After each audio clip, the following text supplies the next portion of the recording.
Assalamualaikum warahmatullahi wabarakatuh. Gimana kabarnya? Semoga semuanya dalam keadaan sehat, gitu ya. Untuk materinya kita lanjutkan dulu. Jadi mungkin kalau yang kemarin ada pertanyaan, nanti mungkin bisa kita lakukan lewat forum diskusi, begitu.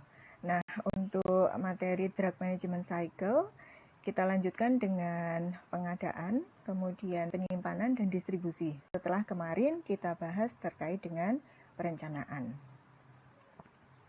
Untuk pengadaan sendiri dimulai dari pembelian. Jadi kalau pembelian kita mulai dari adanya surat pesanan atau lembar permintaan obat gitu secara khusus. Kemudian pemantauan status pesanan, penerimaan untuk barang yang sudah dipesan, dan pemeriksaan. Tujuan di dalam proses pengadaan adalah supaya obat-obat yang sudah kita rencanakan gitu bisa tersedia dengan mutu yang sesuai, jenis dan jumlahnya juga sesuai, dan waktu perolehannya yang tepat.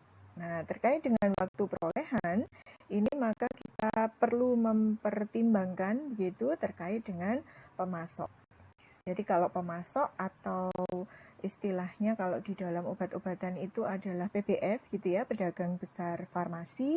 Nah, ini yang menentukan apakah obat yang kita pesan nantinya akan datang tepat waktu atau tidak. Seperti yang sudah kita hitung begitu di perencanaan. Kalau kita tahu berapa lead time-nya atau berapa masa tunggunya, maka kita bisa memperkirakan stok obat itu dalam kondisi aman, sehingga bisa digunakan untuk memberikan pelayanan kepada masyarakat. Tetapi kalau pemasok ini lead time-nya tidak bisa diprediksikan, maka kita juga kesulitan begitu untuk memperhitungkan berapa stok yang harus kita punya sampai barang itu datang. Sehingga bagaimana kita bisa memilih pemasok yang kredibilitasnya tinggi begitu ya. Nah, ini sangat diperlukan di dalam proses pengadaan. Kemudian selain itu adalah memilih metode pengadaan. Jadi nanti kita lihat di belakang ada beberapa metode pengadaan. Kemudian menyiapkan dokumen kontrak, ini terutama untuk pengadaan dalam jumlah besar. Jadi kalau yang di apotek saya rasa tidak perlu gitu ya kita gunakan dokumen kontrak. Tetapi kalau di rumah sakit, di mana nominalnya ya miliar gitu ya, ratusan juta mungkin atau bahkan lebih dari itu, nah ini harus ada dokumen kontraknya atau perjanjiannya untuk proses pengadaan. Kemudian selain itu juga kita perlu melakukan pemantauan terhadap status pesanan. Nah ini tentu saja tidak semua obat gitu ya kita pantau bagaimana status pesanan kita. Yang terakhir adalah kegiatan untuk penerimaan dan pemeriksaan obat ketika obat itu datang. Untuk metode pengadaan, kita lihat di sini ada beberapa macam gitu ya, terutama ini kita gunakan kalau di rumah sakit. Jadi kalau di rumah sakit itu kita mau mengadakan ada beberapa cara. Misalnya melalui pelelangan. Pelelangan itu ada yang umum, ada yang terbatas. Yang umum tentu saja seperti yang mungkin sudah teman-teman semua ketahui gitu ya. Kadang suka baca berita di koran, ada pengumuman lelang misalnya untuk pengadaan apa gitu masa tahun buku tahun berapa gitu ya. Kadang kita pernah lihat itu di surat kabar. Nah, itu merupakan pelelangan umum. Jadi siapa saja boleh memberikan penawaran terkait dengan pengadaan. Untuk pelelangan terbatas, ini tentu saja vendornya sudah ditentukan karena kebetulan kalau di rumah sakit itu kan biasanya vendornya sudah bekerja sama sekian lama gitu ya, jadi bukan sesuatu yang baru begitu. Sehingga biasanya dipakai pelelangan terbatas. Kemudian untuk penunjukan langsung, ya kalau penunjukan langsung ini tentu saja nggak perlu pakai pengumuman lelang, jadi langsung kita menulis surat pesanan dan memberikan itu kepada PBF. Kemudian untuk pengadaan langsung itu maksudnya pembelian. Kalau penunjukan langsung biasanya nanti pembayarannya tidak cash ya, biasanya tempo. Kalau pengadaan langsung ini dilakukan untuk obat yang jumlahnya sedikit, kemudian biasanya stoknya sudah terlanjur kosong begitu, kemudian kita butuh untuk butuh untuk layanan. Nah, jadi kita membeli langsung begitu. Kemudian ada produksi, jadi kalau di rumah sakit itu ada bagian untuk produksi. Nah ini biasanya membuat sendiri gitu ya, ada hand sanitizer, hand rub, kemudian OBH, obat batuk hitam, beberapa sediaan salep, itu juga kadang dibikin sendiri. Produksi ini tidak hanya membuat gitu ya, tetapi ada juga yang repacking. Packing yang tadinya 20 liter kemudian dikemas menjadi 100 ml, 100 ml itu juga biasanya dilakukan di rumah sakit. Kemudian obat-obatan yang tadinya satuannya itu dalam satu botol itu kemasannya ada 1000 gitu. Kemudian di packing ulang ya 100-100 misalnya atau 30-30 untuk beberapa item obat yang reguler atau biasa dikeluarkan. Kemudian yang terakhir adalah hibah. Nah, kalau hibah ini adalah pengadaan yang dari pemerintah. Jadi obat-obat hibah itu kalau di Indonesia adalah obat untuk antiretroviral HIV/AIDS, kemudian obat malaria itu juga masuk hibah, dan obat TBC. Jadi pasien yang menderita penyakit tersebut ini tidak dipungut biaya begitu ya istilahnya, karena obatnya sudah hibah dari pemerintah. Jadi memang sudah disuplai oleh pemerintah. Artinya rumah sakit hanya tinggal memberikan surat pesanan saja, kebutuhannya berapa begitu, tetapi tidak perlu membayar. Mungkin kalau biaya lain yang harus dikeluarkan gitu. Jadi kalau biaya obat tidak, tetapi misalnya ya butuh transportasi misalnya atau perlu menginap dan sebagainya, itu ya dikeluarkan sendiri oleh pasien. Ya, jadi itu beberapa metode pengadaan. Intinya pengadaan itu kan dari sesuatu yang tidak ada menjadi ada. Nah, beberapa cara yang bisa dilakukan adalah demikian. Kemudian untuk memilih pemasok atau PBF gitu ya. Ini akan sangat berpengaruh begitu terhadap mutu obat. Karena kita tahu kalau yang namanya PBF itu ada yang disebut sebagai distributor utama dan subdistributor atau sub-subdistributor.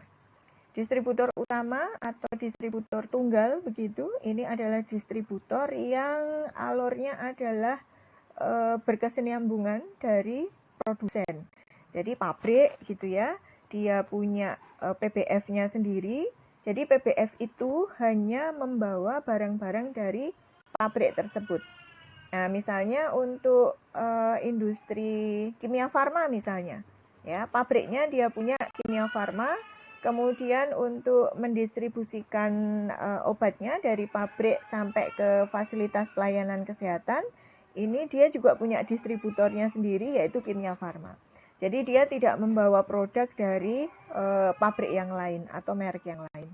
Contoh yang lain misalnya ada BSP, jadi saya sebut saja BSP atau Binasan Prima, ini dia membawa produk yang diproduksi oleh PT Sanbe. Nah, jadi dia nggak bawa produk dari yang manapun, hanya dibawa dari pabrik yang bersangkutan. Sedangkan untuk subdistributor ini barang yang dibawa lebih bervariasi. Jadi dia tidak ada hubungannya langsung begitu dengan pabrik, sehingga dia bisa membawa barang dari pabrik manapun gitu ya. Nah, itu untuk perbedaannya. Bagaimana kita mengetahui kualitasnya? Ya tentu saja kita harus melakukan survei atau bertanya begitu. Ya, berikutnya adalah pemantauan status pesanan. Jadi pemantauan status pesanan ini biasanya kita lakukan untuk obat-obat yang harganya mahal gitu ya. Kemudian dia adalah masuk di kategori V atau obat-obat vital. Artinya jangan sampai PBF ini nanti mengingkari atau istilahnya apa ya, tidak mengirimkan barang sesuai dengan perjanjian. Karena akibatnya kalau demikian stok kita mengalami kekosongan begitu ya, sehingga tidak bisa memberikan pelayanan kepada masyarakat. Nah, untuk pemantauan status pesanan ini sebenarnya kondisional saja, artinya tidak harus gitu ya kita begitu pesan kemudian kita pantau. Mungkin kalau yang sudah pernah ya mungkin sering ya, apalagi di masa sekarang ini belanja apa-apa dari rumah gitu ya. Ketika selesai pesan itu nanti pasti akan dilihat gitu barangnya sudah sampai mana kan begitu. Apalagi kalau nominalnya besar. Ya, sama seperti kita mengadakan untuk sediaan farmasi gitu ya. Pemantauan untuk status pesanan juga perlu dilakukan.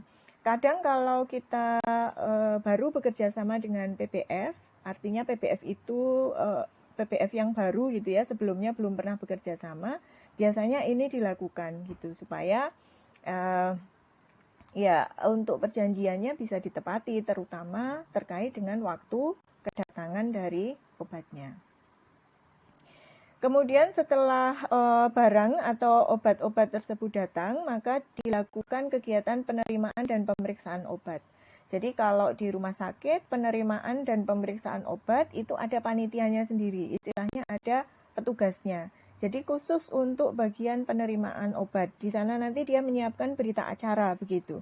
Tetapi kalau di apotek, saya rasa tidak sampai ada berita acara dan tidak ada panitia khusus begitu ya. Karena ya sekali lagi nominalnya memang tidak terlalu banyak begitu kalau di apotek. Cuman di dalam penerimaan ini dimanapun akan sama ya, harus diperiksa begitu barang yang datang dengan surat pesanan yang kita sampaikan dan dokumen yang menyertai barang tersebut atau istilahnya adalah faktur. Ya, jadi apakah ketiganya itu sesuai? Ya kadang gitu ya, barang yang datang ternyata bukan punya kita gitu atau punya apotek tetangga begitu ya, punya apotek sebelah misalnya. Jadi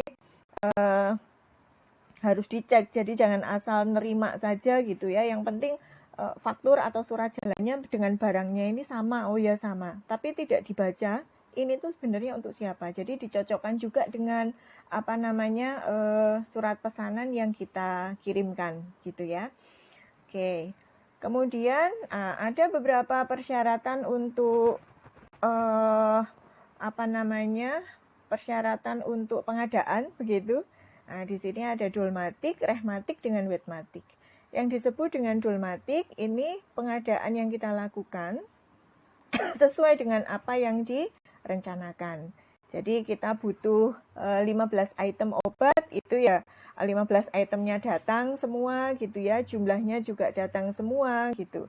Kemudian untuk yang rehmatik ini ada beberapa item yang terpaksa harus di-cancel karena keterbatasan dana begitu, ada yang harus dikurangi, jadi tidak sesuai dengan apa yang direncanakan.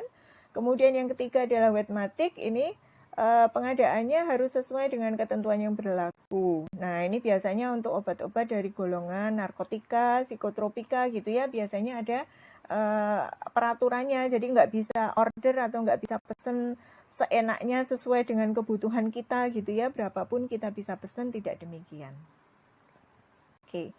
Kemudian ketika barang datang, yang menjadi penting adalah harga neto, istilahnya demikian. Karena nanti itu yang akan digunakan untuk menentukan harga jual obat kepada konsumen.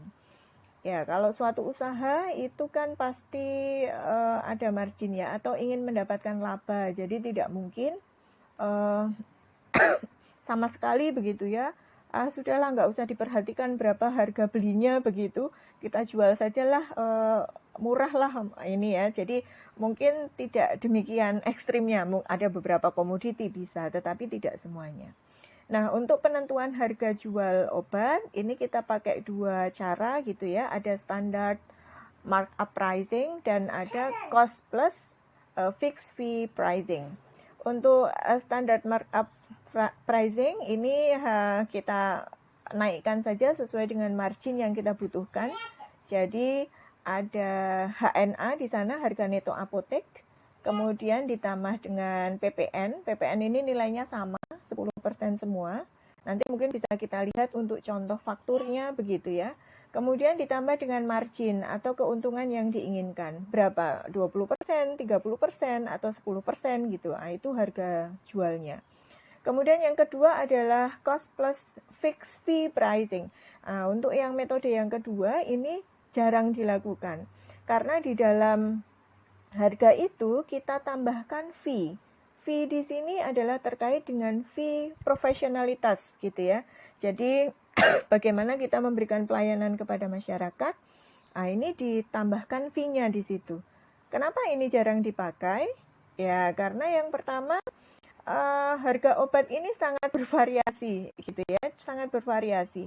Jadi mulai dari yang murah, ya memang relatif ya, ada juga yang mahal. Jadi gambarannya demikian. Kalau misalnya orang itu datang menebus resep dengan nominal 300.000 misalnya, kemudian kita tambahkan fee-nya untuk konseling dan sebagainya gitu ya, misalnya per resep adalah 10.000, maka itu tidak akan menjadi permasalahan, katakanlah demikian, karena kan selisihnya lumayan. Tetapi bayangkan saja kalau orang itu datang dengan menebus resep harganya 35.000 misalnya resepnya. Kebetulan untuk fee-nya kita samakan gitu ya 10.000. Tentunya orang akan merasa, masyarakat akan merasa keberatan gitu ya. Harga obatnya 35.000, konselingnya 10.000. Atau yang ekstrim lagi misalnya cuma beli Paramek gitu ya, harganya 2.500, mau dikasih konseling suruh bayar 10.000, kira-kira gimana? Ya, tentunya akan pilih nggak usah pakai konseling aja deh, saya beli itu aja 2.500 cukup gitu ya, nggak perlu ada tambahan 10.000 untuk konselingnya.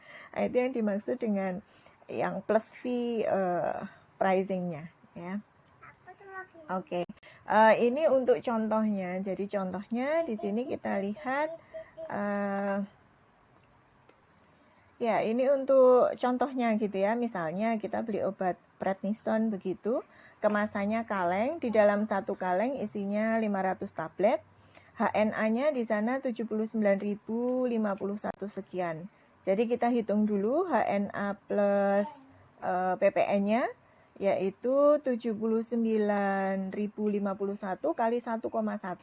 Ya, untuk contohnya tadi kenapa ini saya kalikan 1,1, jadi 1,1 itu adalah HNA 100% gitu ya, ditambah dengan PPN-nya 10% atau 0,1, sehingga hasilnya adalah dikalikan dengan 1,1 itu sudah HNA plus PPN.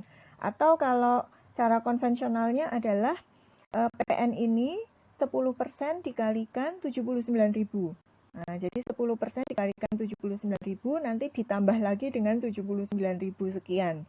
Gitu ya. Jadi ada 2 kali perhitungan.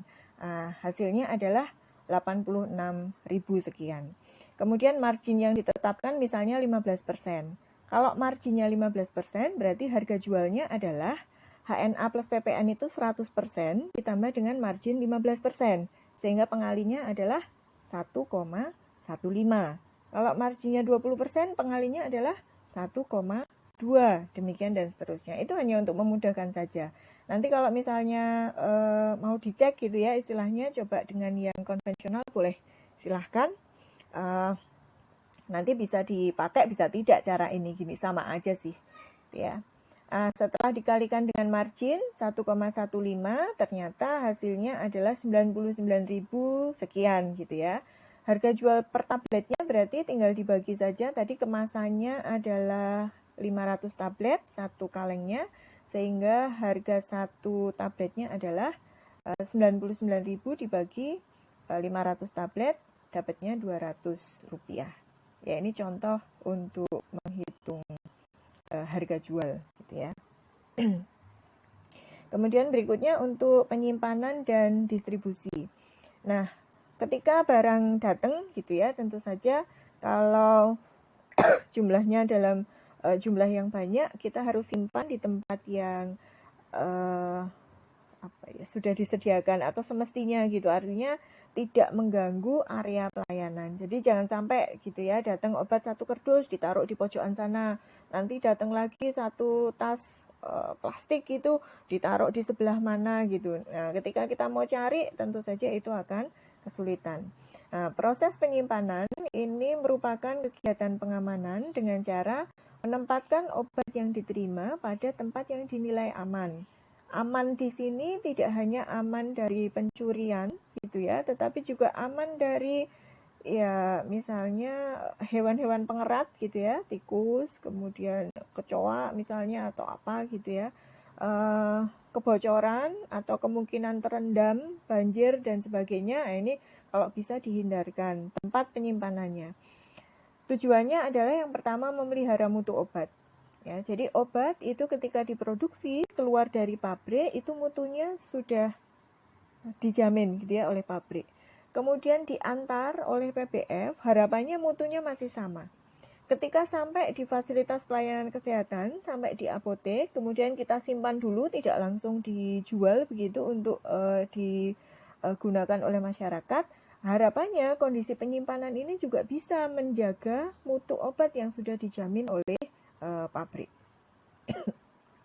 Jadi bukan tidak mungkin gitu ya, mutu obat yang rusak itu terjadi ketika penyimpanan di tempat kita. Jadi dari pabrik masih baik, ketika dikirim juga masih baik, tetapi penyimpanan kita karena kurang aware dan sebagainya, ternyata ketika akan diberikan kepada pasien, loh kok ternyata kemasannya sobek misalnya, kemudian bahkan sampai sempat kerendam atau kena trocoh gitu ya, tahu trocoh. Jadi ya ketika hujan gitu kadang ada bocoran sedikit begitu, sehingga menyebabkan basah dan bisa masuk ke dalam kemasan sehingga menyebabkan kerusakan pada obat. Ya, jadi tempat penyimpanan ini harus dikondisikan supaya dia aman. Kemudian menghindari penggunaan yang tidak bertanggung jawab. Nah, terutama untuk obat ini ya, sekarang masyarakat sudah tahu gitu ya, obat mana yang bisa disalahgunakan, obat apa gitu yang bisa dijual kembali dengan harga mahal, banyak dicari oleh anak muda dan sebagainya. Nah, ini sangat luar biasa. Sehingga untuk antisipasi penggunaan yang tidak bertanggung jawab, penyimpanan ini harus kita atur gitu ya, sedemikian rupa sehingga aman. Kemudian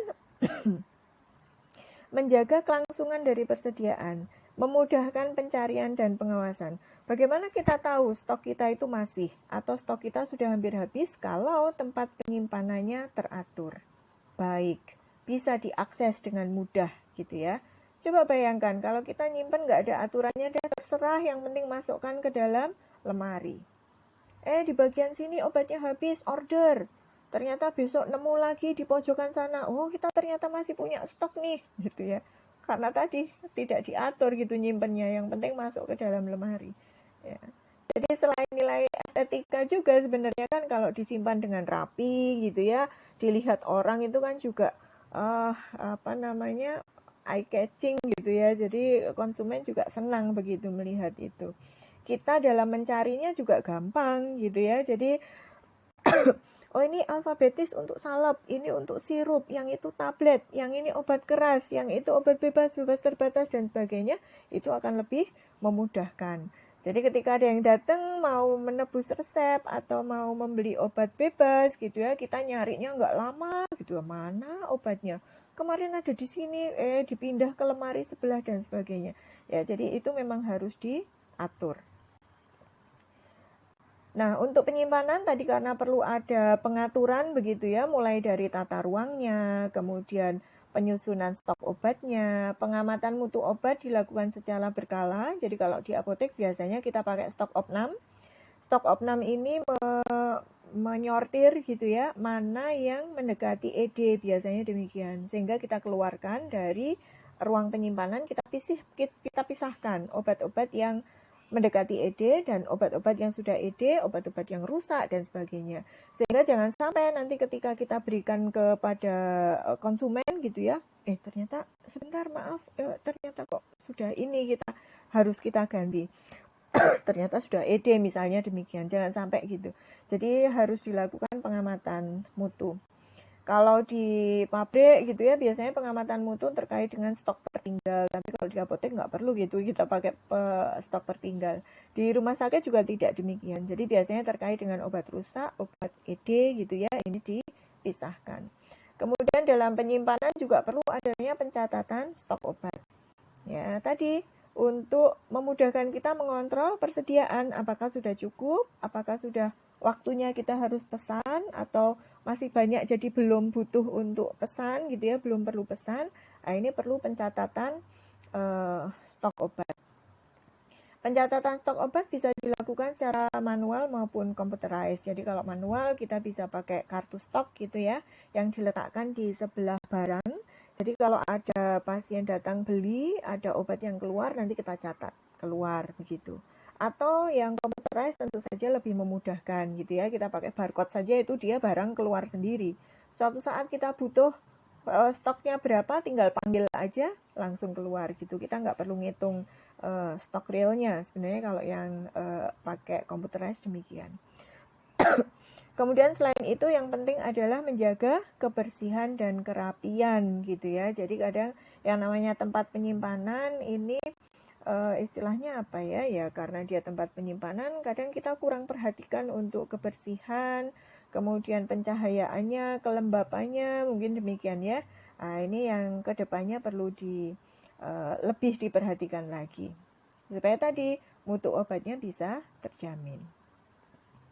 Kemudian untuk pengaturan tata ruang dan penyusunan stok ini sebenarnya monggo saja terserah gitu ya. Mau pakai model apapun bebas gitu. Yang penting apa? Menjamin obat yang disimpan mudah diperoleh. Mau model apapun, cara apapun silahkan saja. Yang penting nanti kan terorganisir gitu ya. Jadi ada SOP-nya, obat ini disimpan di lemari berapa misalnya demikian. Sehingga semua orang, semua karyawan gitu ya, di dalam fasilitas tersebut tahu ketika dia butuh apa, di mana harus mencari. Ya, jadi untuk pengaturan tata ruang sebenarnya demikian. Jadi tidak ada harus seperti apa gitu ya. Nanti mungkin ada beberapa gambarannya. Ya, contohnya ada yang pakai sistem garis lurus, ada yang pakai U gitu ya, ada yang model L gitu ya. Kemudian ada yang kalau berdasarkan jenis obat, jadi narkotika dipisah, kemudian obat yang termolekul dipisah, yang mudah rusak oleh udara, cahaya dipisah, dan sebagainya. Kemudian berdasarkan bentuk sediaan, tablet-tablet sendiri, sirup sendiri, dan seterusnya. Kemudian sistem yang lain ini dikenal dengan FIFO dan FEVO, first in, first out. Jadi yang pertama masuk harus pertama dikeluarkan, harus pertama dijual. Kombinasinya biasanya dengan FEVO, first expired, first out. Jadi meskipun dia itu datang belakangan, tapi expirednya lebih pendek dibandingkan yang sudah kita punya di dalam stok, maka ini harus keluar dulu, gitu ya, karena expired date-nya lebih pendek. Kemudian yang lain ada HAM atau High Alert Medicine, jadi medicine yang harus diperhatikan karena biasanya ini efeknya nanti duplo gitu ya, multiple by dose. Kalau salah ambil dosis maka efeknya bisa fatal, dia masuk di dalam HAM. Kemudian LASA atau look alike, sound alike, jadi bisa bentuknya yang mirip atau pengucapannya yang mirip. Nah, ini beberapa contoh untuk obat HAM gitu ya. Ada beberapa contoh obat HAM atau High Alert Medicine gitu. Obat ini ada beberapa, kalau di rumah sakit ini banyak ya. Ada injeksi kosikin, ada insulin, ada